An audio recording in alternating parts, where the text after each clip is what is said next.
प्रशांत किशोर एक बार फिर से सड़कों पर निकलेंगे। करीब करीब 3 साल तक बिहार की धरती को अलग अलग जिलों में जाकर नापने वाले प्रशांत किशोर 8 फरवरी से एक बार फिर से बिहार की जनता का मूड टटोलेंगे। अब सबके जहन में यह सवाल होगा कि अपार जन समर्थन के साथ सत्ता में आई एनडीए को किस तरीके से प्रशांत किशोर चुनौती देंगे, प्रशांत किशोर क्या करेंगे। अपनी पार्टी के लिए उनकी यह यात्रा है या सरकार को एक तरह से अल्टीमेटम देने जा रहे हैं प्रशांत किशोर। जिस तरह से प्रेस कॉन्फ्रेंस में यह कहा था कि आने वाले समय में उनकी पार्टी जो है वो विपक्ष की भूमिका में होगी, और यही बात लगातार प्रेस कॉन्फ्रेंस के जरिए या प्रशांत किशोर की पार्टी के नेता मीडिया में बयान दे रहे हैं। देखिए, प्रशांत किशोर निकलने वाले थे 14 जनवरी के बाद बिहार यात्रा पर, क्या हुआ? 8 तारीख से वो यात्रा होगी जी। 8 तारीख से हर जिले में जा रहे हैं वो।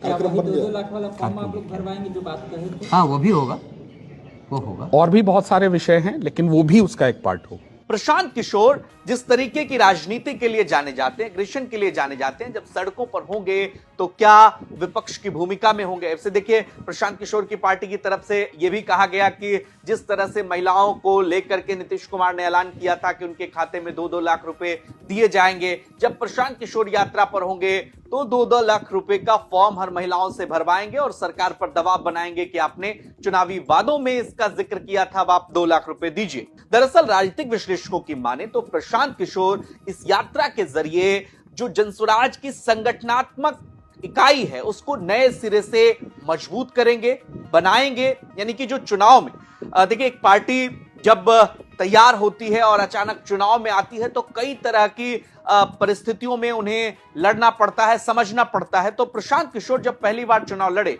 तो बिहार के मिजाज को समझने में सफल नहीं रहे, उस तरीके से संगठन खड़ा नहीं हो पाया। लिहाजा प्रशांत किशोर की यह यात्रा बेहद महत्वपूर्ण है। अन्य जिलों में जब प्रशांत किशोर जाएंगे तो वहां पर नए सिरे से संगठन बनाएंगे, लोगों को जोड़ेंगे और आने वाले समय में चुनाव की तैयारियों पर प्रशांत किशोर का फोकस होगा।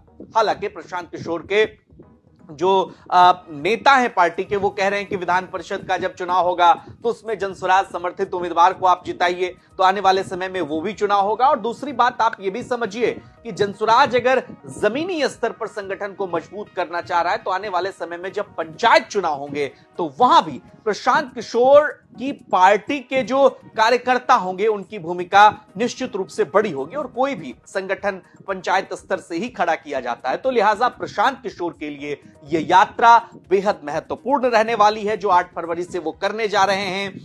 जनता के किन मुद्दों को प्रशांत किशोर उठाएंगे और किस शिद्दत से उठाएंगे, यह देखना दिलचस्प होगा।